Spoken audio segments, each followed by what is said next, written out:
ప్రస్తుత పరిస్థితులను నీవు లక్ష్య పెట్టొద్దు. దేవుడు నీకు సిద్ధపరిచిన భవిష్యత్తు శుభప్రదమైందని విశ్వసించు. శ్రేష్టంగా నా తండ్రి నిన్ను ఆశీర్వదించి నీ తలనెత్తుతాడు. నువ్వు అడిగింది కొంచెం ఆనాడు నీకు అర్థమైంది. అయ్యయ్యో నేను అప్పుడు అడిగానండి, నేను మంచి వ్యాపారం దొరికింది, దాన్ని ఆశీర్వదించు ప్రభా అని అడిగా. సేవలోకి రాకముందు నిజంగా దేవుడు ఆమెను అన్నట్టయితే ఇప్పటికీ అక్కడే కూర్చునేవాడిని దుమ్ములో ధూళ్ళలో.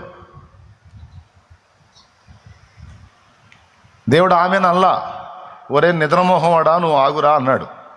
దేవునికి స్తోత్రం. ఎక్కడ దొరికావరా నువ్వు? ఎన్ని జన్మలు ఎత్తినా దొరకని భాగ్యం రా. ఎన్నో జన్మలు లేవలే, ఒకటే జన్మ. దొరకని భాగ్యం నీకు అందేటట్టు నేను చేస్తా. నువ్వు అదెందుకు చేయలేదు, ఇదెందుకు చేయలేదు, అలా ఎందుకు చేయలేదు, ఇలా ఎందుకు చేయలేదు, నేను ఈ ప్రయత్నం చేస్తే నువ్వు ఎందుకు సఫలం చేయలేదని అనొద్దు. నువ్వు నాకు వేరే ప్లాన్ ఉంది, నువ్వు అట్లా ఉండు, నేను చేస్తా కదా అంటాడు ఆయన.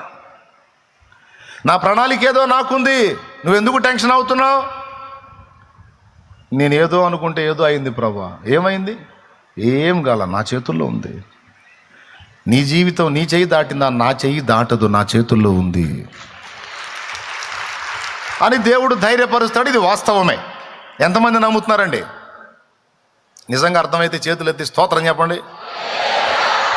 రైట్, డౌట్ లేదుగా. అది దీనికంటే ముందు నేను మనం గుర్తించాల్సిన సంగతి ఒకటి ఉంది. అసలు మన హృదయాల్లోని ఊహను దేవుడు పట్టించుకుంటున్నాడా అంటే పట్టించుకుంటున్నాడు అనేది వాక్య సత్యం. మనమే పట్టించుకొని ఊహల్ని దేవుడు ఎట్ట పట్టించుకుంటాడు అంటే పట్టించుకుంటున్నాడు అని గ్రంథం చెప్పింది. అమ్మ బాబోయ్, ఇప్పుడు పిచ్చి పిచ్చి ఊహలు కూడా రానియొద్దు అన్నమాట. ఎందుకంటే రాసుకుంటాడు అక్కడ.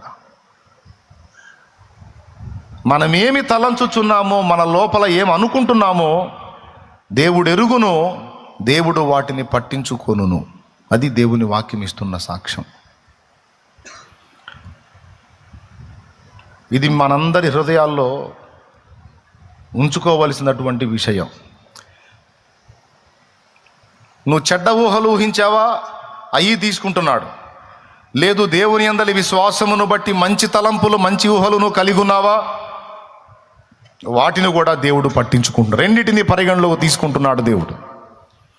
ఇప్పుడు మీకు ఇశ్రాయేలులో జరిగిన ఒక ఉదంతం సాక్ష్యం ఇస్తుంది. ఒకసారి చూడండి. ఐగుప్తు దేశము నుండి ఇశ్రాయేలు ప్రజలు